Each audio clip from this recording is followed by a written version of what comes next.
before we all start here, I just want to inform you, just putting it out there, for no particular reason, this is not a fan cast for The Greatest Showman. You'll understand that in a minute.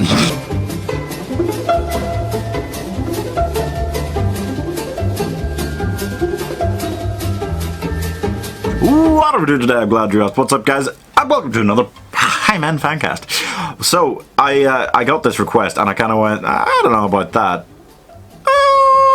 And I slowly started going, actually, you know what? This is one of those unique animated films. If you haven't seen it, Magic Sword Quest for Camelot is a film. I was about to say a good one. Well, I'm not going to say that, okay? Because watching it back now, you kind of go, it's really shit, but it could be really cool. Like, I don't know who has I can't remember who has the rights or who made it. It was somebody like Warner Brothers or Fox or somebody's production company for animated movies that never really got off the ground, probably.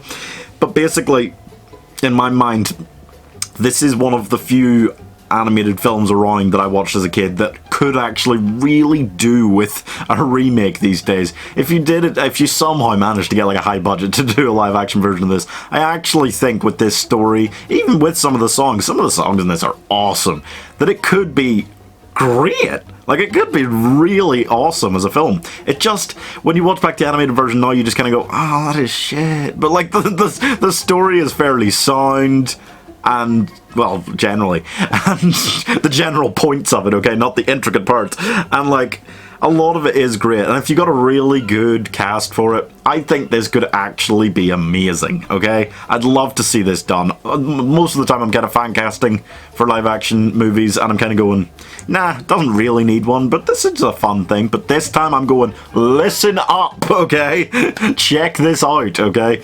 So, Magic Sword Quest for Camelot is about a girl who finds out her father, who died, was a knight at Arthur's round table. King Arthur, great. All that banter, all that's going on. Camelot is in the title. I just remembered. And she gets a magic sword, and then she goes on an adventure with some people. She meets this hot blind guy, and then they save the land from evil person. What's his name? Lord Ruber. Evil guy. Okay.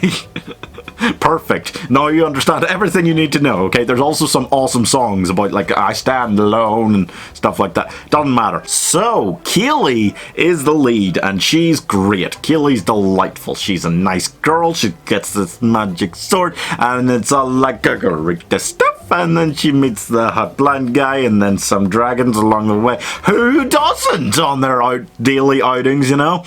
Anyway, I think if you're going to get Keely done modern day, done right, you need somebody, I don't know, you need somebody young, obviously, with a lot of leading talent who's recognizable, because this film isn't, if they made it today, going to sell itself. You need a fair amount of star power.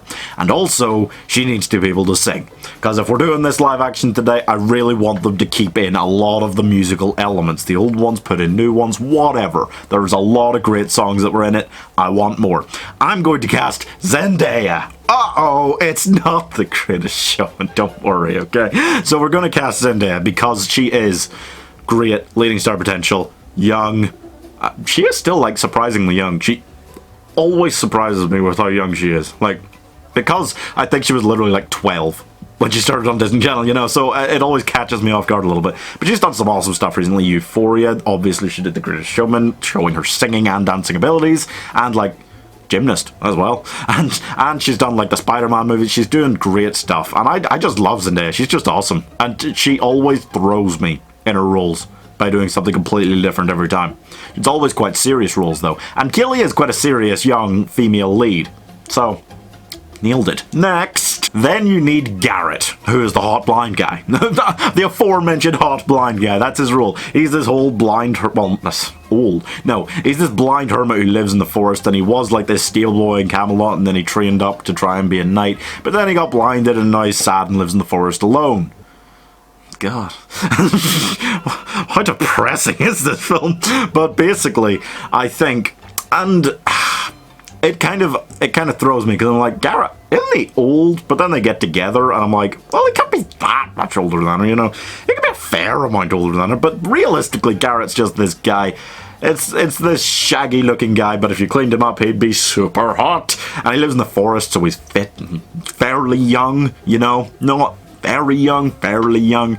And, you know, it's got to be not gross in a live action version that he gets together with Zendaya. So, I'm just gonna cast Zac Efron. It's not The Greatest Showman. What are you talking about? No, it's not. Those two did have great chemistry in that, okay? I loved them in that. I love The Greatest Showman. But this isn't that. No, remember that, okay? And he's just done a lot of great stuff recently, to the point where I've totally forgotten how much I thought of him as this dumb pretty boy actor when he was in like High School Musical and the few years after that. I've done a 180 on him and decided, no, you know what, he's quite good at comedy. He's quite good at these more serious roles, like he did in The Greatest Showman, like he's done in other things. And you know what, I liked him as Fred. He did Fred in the new Scoob film. And I like that as well, so he can do voice acting as well. And I'm kind of like, you know what, yeah. Fuck it, okay? In like the 1930s and 40s, they had great on-screen pairings who'd been together 4 or 5 times on screen, and it never got boring. Well, Zendaya and Zac Efron, I don't think they'd get boring for me. Next! Then you need Lord Ruber. Lord Ruber doesn't really look much like an actual human being, does he? Not particularly. But, you know what?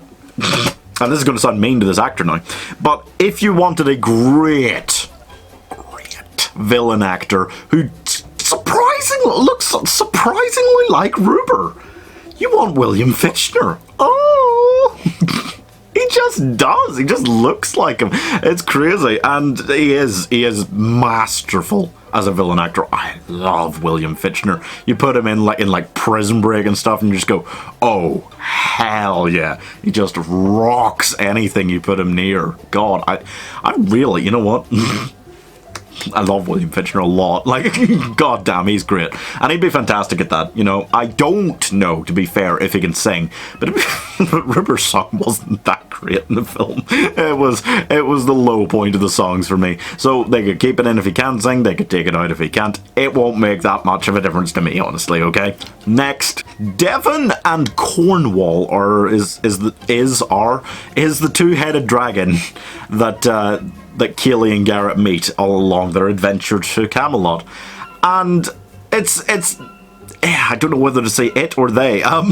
They are the comedic relief in the film, but they're just such a great nitpicky kind of old married couple pair, you know? It was actually Eric Idle and Don Rickles, which is just a fantastic pairing, that did them two in the original film. So I'm kind of like, well, you need another fantastic pair like that. How about Simon Pegg and Nick Frost? I love casting these guys and things because they are one of my favourite consistent pairings as a comedic duo in film. Like, you just look at everything they've done and it's all amazing, okay? Everything they touch is hilarious. And when you need this kind of when you try to cast comedic relief like this in a film, I always think it's so important to try and like get people who won't seem so irritating because Devon and Cornwall aren't particularly in the original film, but like there's so many things like this where the comedic relief is just so annoying.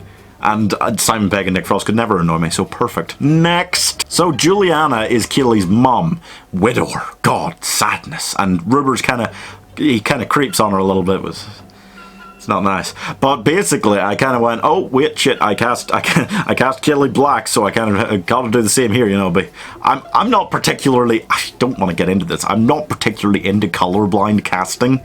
You know, if you cast someone in a family as black, why don't you just cast the rest as black as well? You know, it's not that big a deal, especially when you have an idea like Halle Berry as Juliana. Halle Berry's great. I forgot recently how good Halle Berry was until I saw John Wick Chapter 3 and went, oh, Halle Berry's great. And showing there that she has still got the action chops. I don't know how much action Juliana would really have to go through, even in a live action adaptation where they add more in around her character. But they could add in anything, and Halle Berry could handle it okay, because she is awesome. And I think, I don't know, maybe it's just me, I think there's a bit of a resemblance between Halle Berry and Zendaya. No? Okay, I'll leave it.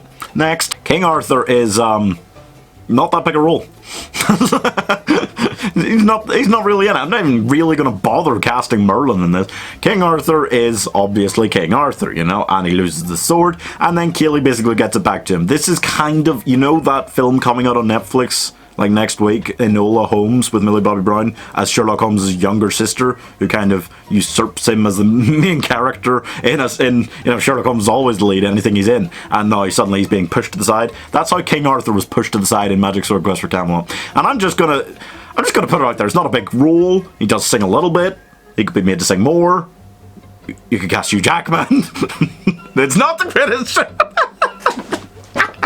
That time I did just kind of do it for badness, out of being like, yeah, why not just bring those three back together? Like, if you're going to cast the other two, why not have Hugh Jackman as King Arthur? He would rock that role. And he is the right kind of age. King Arthur is, like, middle-aged by this point, you know, he's done the majority of his adventuring, you know, he just spends the whole time in a sling, kind of, and then gets captured by Ruber nearly at the end and almost killed, and this whole thing.